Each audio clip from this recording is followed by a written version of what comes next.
Cement और concrete के ऊंचे ऊंचे मकानों के बीच लकड़ी और पत्थरों से तैयार किया गया एक मकान बरबस ही अपनी ओर खींचता है।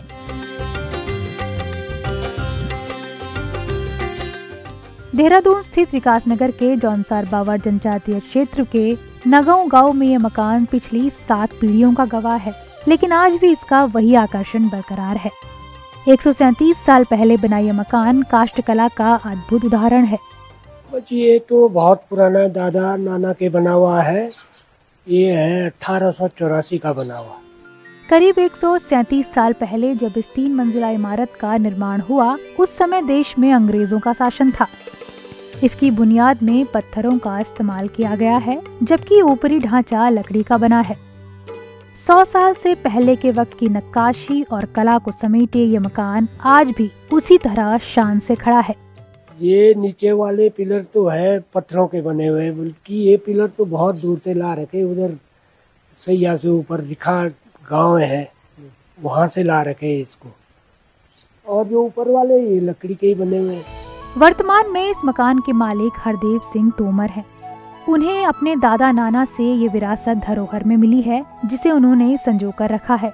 ये तो पहले से ही दादा लोगों ने यही कहा कि इसे मत खोना, और हम भी अपने बच्चों को यही कह रहे हैं कि जो ये पुराना बना हुआ है इसे मत खो। इस भवन में जो सबसे ज्यादा ध्यान आकर्षित करते हैं वो है यहाँ के दरवाजे, जो भवन के हिसाब से काफी छोटे बनाए गए हैं। माना जाता है कि पहाड़ों पर पहले ये मान्यता हुआ करती थी कि किसी घर में प्रवेश करते हुए हमें सिर नवाना चाहिए।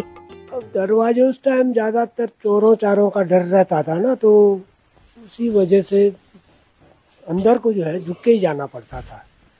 तो जब आदमी झुक के आता है तो उसके लिए तो 17 इलाज होते हैं अंदर। इसके साथ ही इन दरवाजों में पुरानी तकनीक से लॉक लगता है, जिसमें एक टेढ़ी सरिया का इस्तेमाल किया जाता है, जिसे स्थानीय भाषा में तावा कहा जाता है। इसे खोलना इतना आसान नहीं है। ऐसे खुल जाते हैं और ऐसे ही बंद हो जाते हैं, अंदर ही से ऐसे ही खुल जाते हैं और ऐसे ही। तो ये चाबी समझ लो इसको, पर हमारे यहाँ तो इसको तावा कहते हैं। ये है इसके लॉक की चाबी। लकड़ी का ये मकान मजबूत तो है ही, साथ ही भूकंप रोधी भी है। इसके साथ ही इसकी बनावट ऐसी है कि बरसात के समय मकान में एक बूंद पानी नीचे नहीं आता, इसलिए इस मकान में ज्यादातर अनाज रखा जाता है।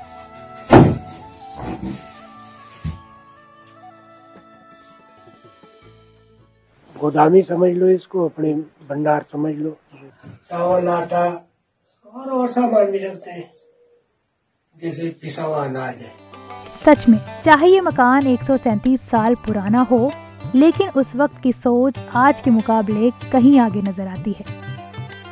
समय के साथ हरदेव का परिवार बड़ा होता रहा और इसी वजह से उन्होंने गांव में रहने के लिए और मकान बना लिए, लेकिन ये मकान उनकी और उनके परिवार की धरोहर है। इसी से उनकी पहचान है और वो इस मकान को अपने बुजुर्गों की याद में हमेशा संजोए रखना चाहते हैं। ईंट के मकान तो मैंने भी बनाए, अपने सामने बनाए, पर अपने सामने गिर गए।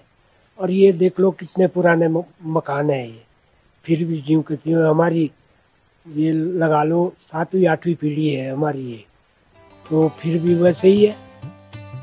मौजूदा वक्त में अब चूंकि घरों पर सीमेंट की छतें, कंक्रीट की दीवारें और एल्यूमिनियम स्टील के दरवाजे खिड़कियां लगने लगे हैं, तो ये पुरातन कला गाहे बगाहे ही कहीं नजर आती है। राजे, रजवाड़े, रईस, जमींदार, महाजनों के युग बीत गए, जो इस नक्काशीदार दरवाजों चौखटों के कद्रदान हुआ करते थे। यहाँ तक कि साधारण घरों में भी काष्ठकला के नमूने आम थे। लेकिन आज ये कला बस हमारा अतीत बन चुकी है। न इसको आगे बढ़ाने वाले हैं, न संवारने वाले। Bureau report, ETV Bharat.